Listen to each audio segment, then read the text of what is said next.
Welcome to Strip Cover Lit, where we squeeze the bigger picture out of literature. I am Adrian Ford, and we are here for the penultimate video in the series, but the last part of the read-along for The Wild Duck by Henrik Ibsen. What we've got is a review of those things which had gone on, and then we will get into the literary analysis for all of the things that we've got here. So, this being the fifth and final act, what happened? It's the next morning in Hjalmar's studio, but Hjalmar still isn't home, and Hedvig is quite concerned. Old Ekdal is still out of the loop as he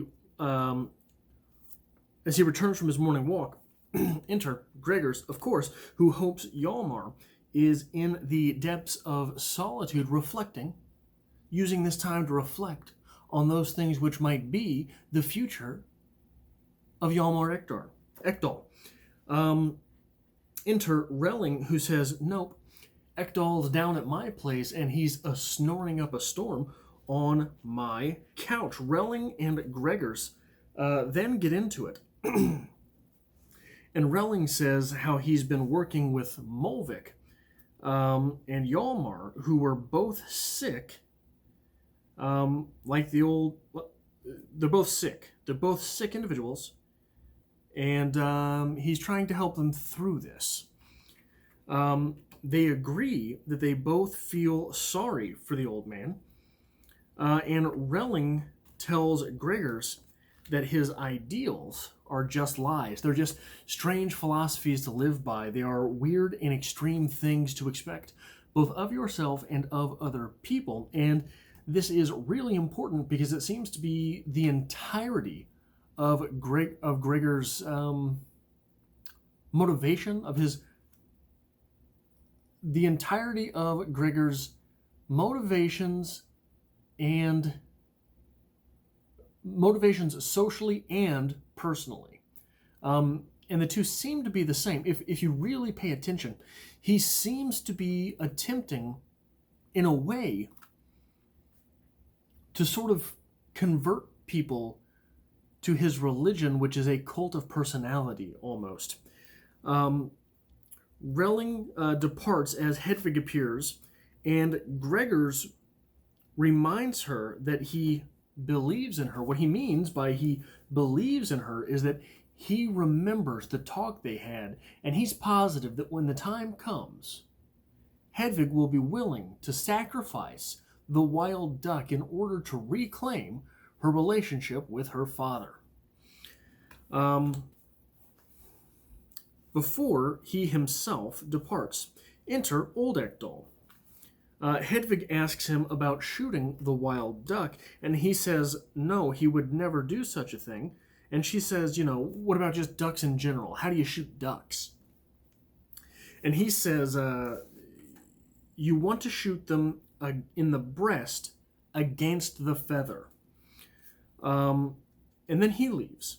And Hedvig wanders over to the guns and almost gets caught perusing the guns by Gina, but she claims that she was only cleaning up. Enter Hjalmar, who freaks out, absolutely freaks out in the most childish way when Hedvig runs up to him.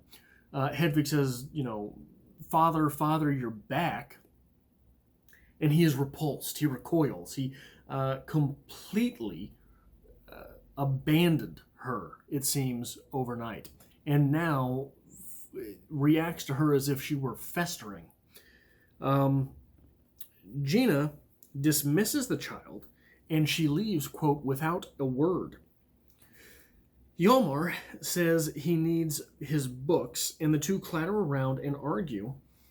She says, what books? And he says, the books from my invention, you dummy. And she says, no, you listen here, you dummy. You got a lot of books. Well, are you sure you want those ones? And he says, yeah, I need my books for my invention. Don't screw around. And in the mess, Hedvig re-enters. During this fight, Hedvig re-enters before being told to leave again. But instead of going to her room, she nabs one of Grandpa's guns. She nabs the pistol, and she heads out to the garret.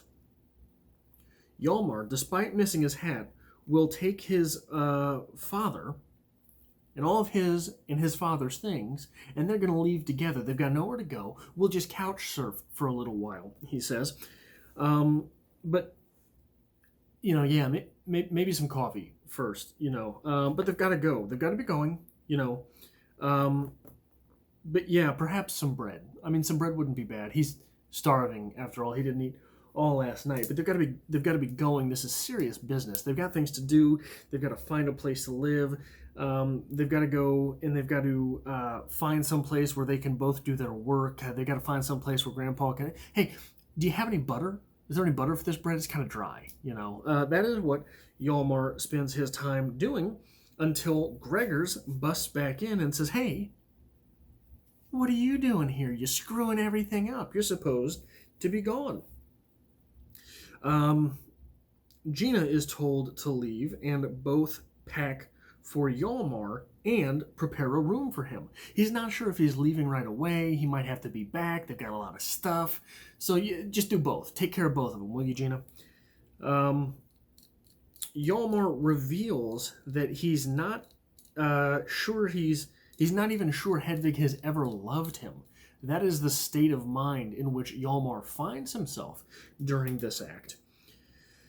And Gregors, remembering his talk with Hedvig, asks, what if there was some way Hedvig could prove to you that she loves you?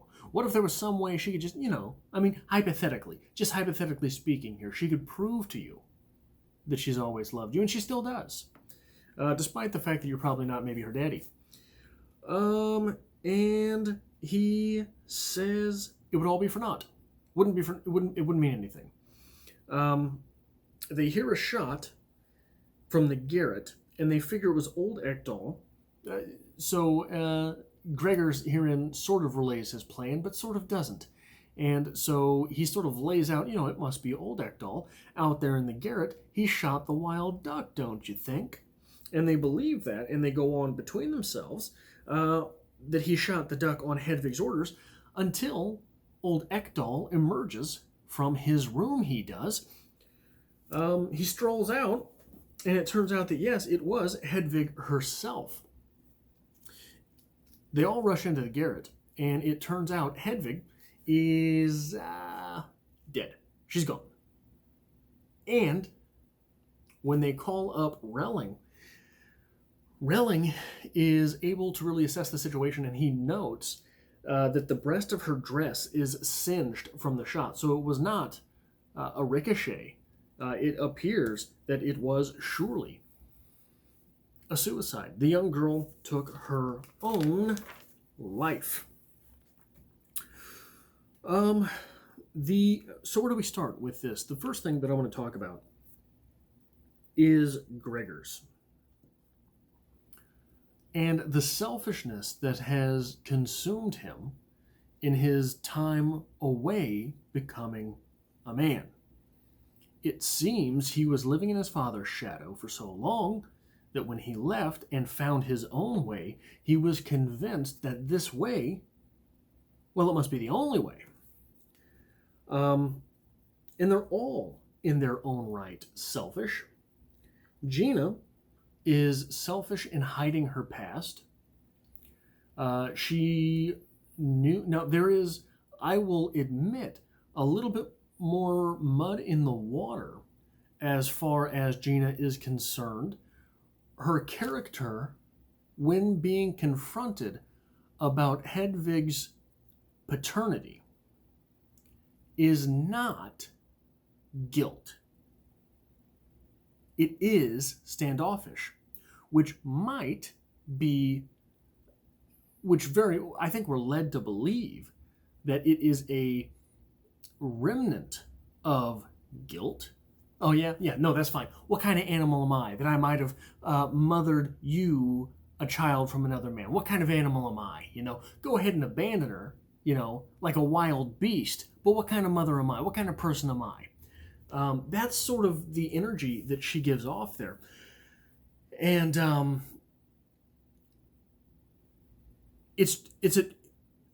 her immediate reaction is not to apologize, but to challenge. So this does suggest to me that on some level it might be that she knows the paternity of Hedvig is indeed Hjalmar, but she is refusing to give him the satisfaction of a straight answer. If you're going to challenge me like that and just insinuate that I must be this way, well, then it's going to screw with you more than it is me. Except that she does maintain her wifely duties as if apologizing, as if attempting to be on her best behavior so that perhaps Hjalmar might not leave. Hers is the most intricate, I would say, character in the play, as we have now read the whole thing. So she's selfish in that way. Hjalmar is sort of selfish in assuming himself a great man. So there are lots. The interesting thing about Hjalmar and the way that he acts is that he believes he is a great man, and he has reinforcement in this. There are people in his life that treat him as if he were a great man and had a reputation up to which he must live. So what's selfish about that? What's selfish about that is maintaining that work ethic while having a family. So it is often that the workaholic is a recluse and thereby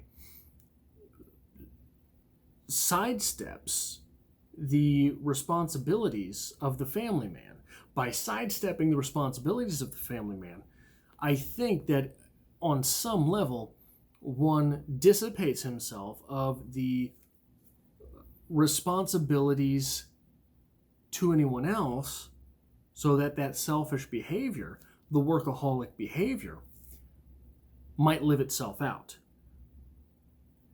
So he's selfish in that he maintains a family. He built a family, acquired a family, one might say, while ensuring himself that the work life is the life for him. So there's a lot of selfishness between those three going back and forth.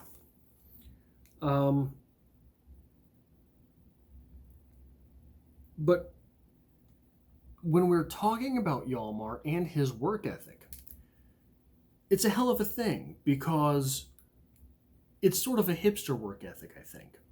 And what I mean by that is it's not a real work ethic. It's sort of pie in the sky, hippy-dippy, sort of trippy work ethic. We hear a lot about it, but we don't ever see it. In fact, he seems to threaten people with his work ethic, but never follow through. Here on 79... So earlier in the story, we had him return home. We had Hjalmar return home from the party and swear off the music and the booze forever. Remember that? Never doing music again, never drinking again. Immediately hereafter, I'm never doing music again, never playing music again, and I'm never drinking again because I've got this invention to work on, and it is through this invention that I might afford us a better life. Workaholic, workaholic, workaholic, right? Sounds like a workaholic. But then he says, it's been a long day, maybe I should have a beer. And then he pulls out his flute and starts playing that too. So here on 79, we have another point where we have another place where Hjalmar is at a breaking point, and he's really about to forsake all of his life in order to become a recluse and finish his invention. Not really for the same reasons, because at this point they're hollow, but for the same ends. So he's threatening to run away, essentially, the way a kid would.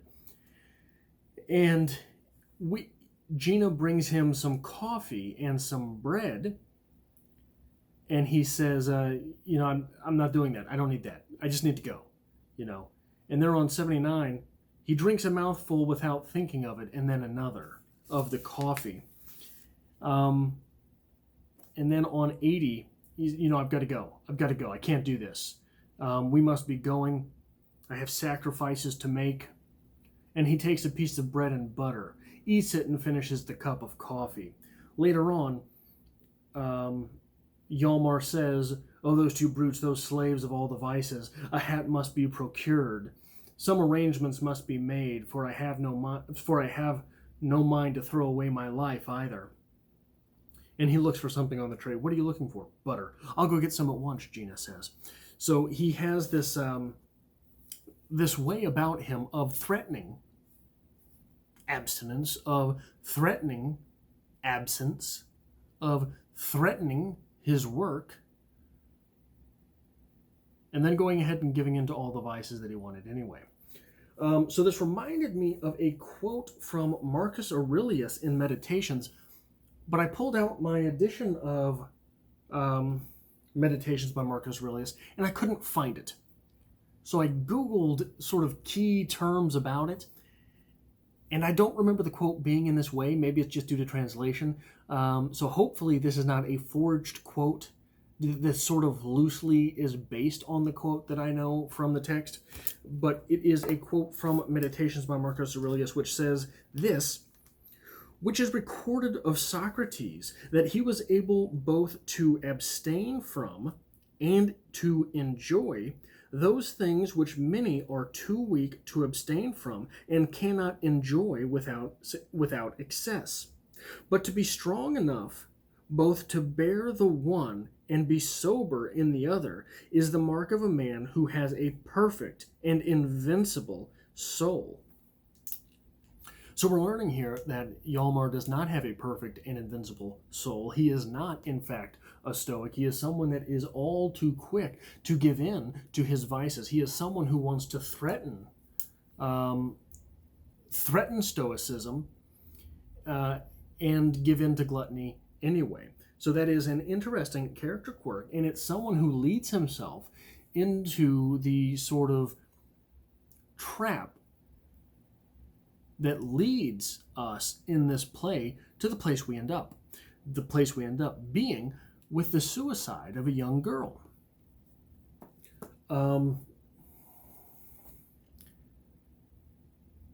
Were it not for Hjalmar's reactions, to Hedvig, Hedvig would not be in the situation where she finds herself at the end of this play, at the end of Hedvig. She wouldn't be there. If he had said simply, "Look, I gotta go," and explained it to her little by little over time, or not treated her as a scourge in the first place, or simply assumed, okay, well, if I leave now, everyone here's life is ruined. I might not love Gina. I might not even be able to find myself loving Hedvig. But by assuming the responsibility of this place, of this life in which I find myself at the moment, if he had said these things to himself, we'd probably still have Hedvig. And that's rough. That is a tough thing to put in a play.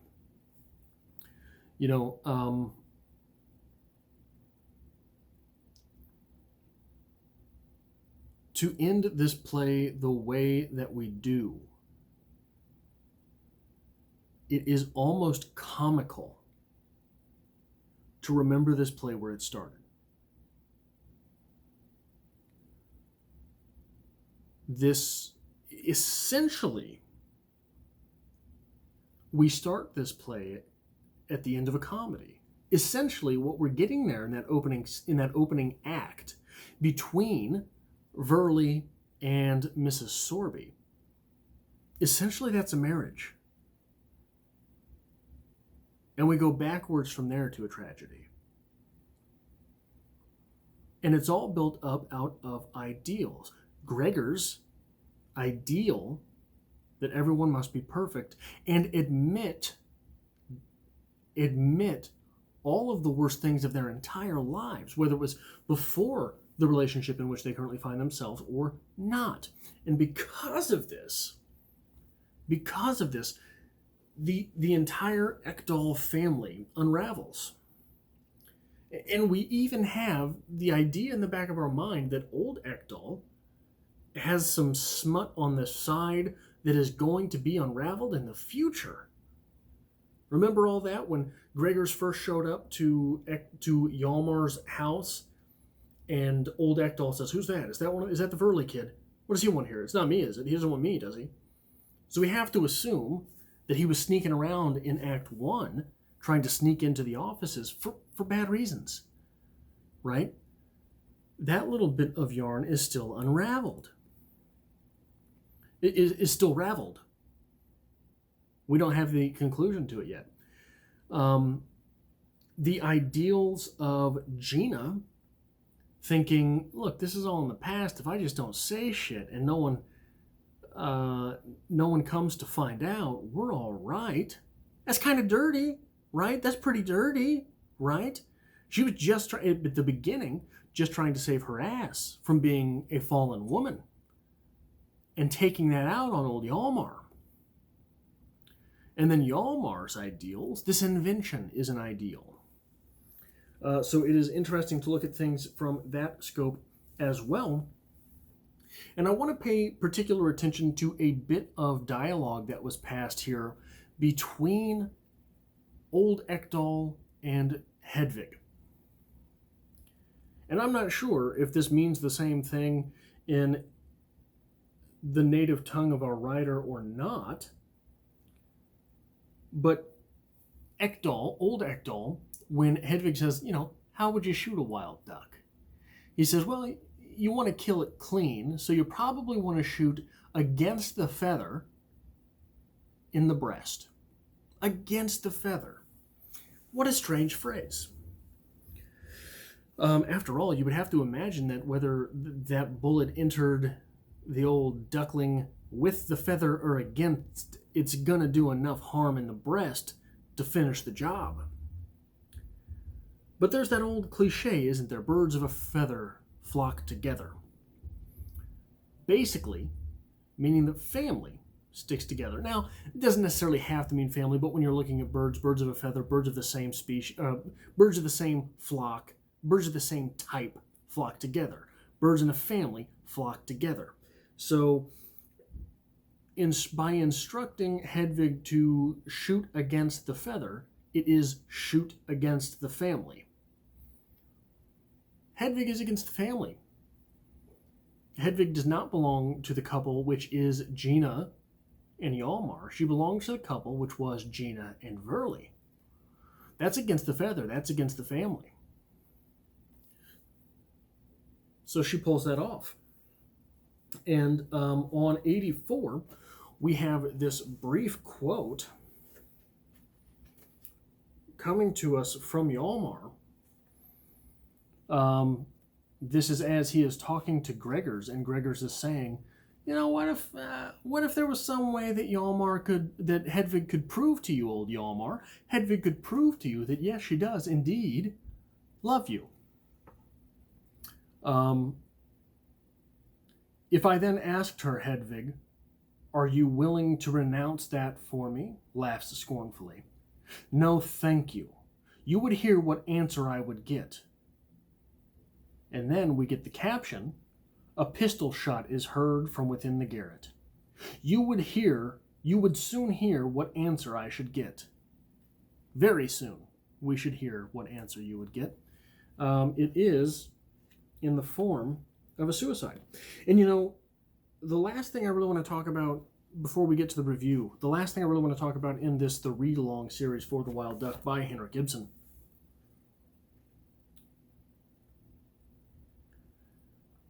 I think that it is rare in literature that the specter of suicide is summoned without itself claiming a victim. Never in this play did Hedvig mention taking her own life. Gregers mentioned it for himself. Hjalmar mentioned it for himself. Hjalmar mentioned it for old Ekdal. I believe it was Gina that mentioned it for Hedvig. I believe it was Gina who said, I've seen the way that she plays in the kitchen, as if she's going to burn the whole house down. I believe that was Gina that said that. So the specter of suicide never really emerged for Hedvig herself until that moment where she did take her own life. And it's strange. We have the specter of suicide raised by essentially all but Hedvig. Hedvig's the one who does it. We have the specter of strange ideals being lived to the max, raised by Gregers, and those standards to which everyone else in the play is held, except for Gregers. We have the idea of invention raised by Hjalmar. We never see his invention. We see Gina's invention of her entire past. We see Gregor's invention of an entire philosophy. We see Verley's invention basically of a family. He constructed a family. We see Verley's construction of a family. Did I say Verley? I can't remember. But we see that Verley constructed essentially an entire family. So we have all of these little ironies, but are they ironies? Or are they hypocrisies? Are they people holding others to their own standards until those standards are wrought? I also think it's funny that the cover art for The Wild Duck is this old man who, if you didn't look into it or didn't know, you might assume was Verley. You might assume they're using a picture of an old guy who played Verley in one of the plays, but that's Henrik Ibsen. So I thought that was funny. I think that it might be a misdirection, as many of the things in this play were themselves a misdirection. But that is all I have here for the fifth of a six-part series. I hope to have you back next week for the sixth of a six-part series, which will be the review on Henrik Ibsen's The Wild Duck.